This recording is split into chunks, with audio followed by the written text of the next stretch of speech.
Well, just because an extramarital affair isn't physical, there can be emotional affairs. So because it's not physical, does that mean that it's okay? And would you know if your spouse was in an emotional affair? Well, we brought in our friend, Dr. Kat Smith. She's a sexuality and intimacy expert, and we thought we would ask you some of these questions. So what exactly is an emotional affair?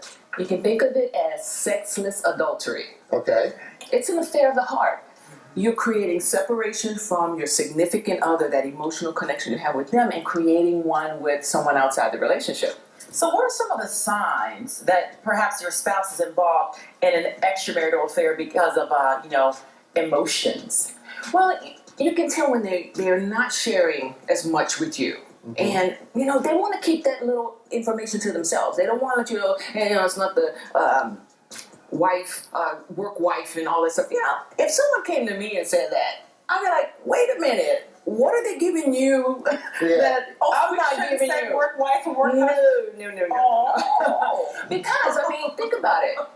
What puts them in that capacity? What are they getting from that other person? Mm-hmm. And I love this topic because intimacy is what I focus on, and people understand that intimacy is so important in a relationship. It's the foundation that your house of love stands on. Right, so you're marrying someone because supposedly you want that person to be that confidant, that person that you have that relationship with. So when somebody has that relationship with someone else, what do? Do you confront them with it? Do you say? I would call them to the carpet. No one can read your mind, but if you have any indication that something is not flowing right, something is wrong, then call them to the carpet and say, are we okay? What's going on? Because infidelity, whether it's sex or non-sex, you are still giving someone else what your partner wishes that you were giving them. That deep emotional commitment. But what about people who will say, well, it's just flirting, it's harmless, we're just flirting a little bit? Is that? That can cross the line. Because it becomes sexual because there's that sexual chemistry. Right. And if it's strong enough, you will cross that line. And the question is, are you willing to sacrifice financial damage, all the collateral damage, emotional, mental, physical? You might have to move. She'll kick you out.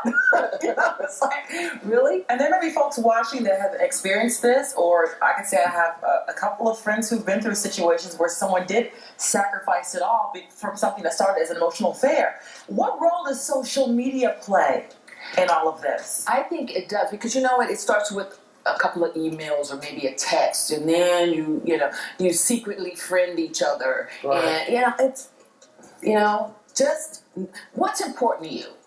Is your relationship important? And can you get what you're getting from that other person from your significant other? Okay, so what do we do if we think this is happening? Reassess your boundaries. Okay. That's number one. Make sure that if someone is getting close, you're blurring the lines from where your relationship ends and friendship starts. Mm-hmm. And you got to really reassess. Ask it, see for what it is. Is it flirting? Is it more?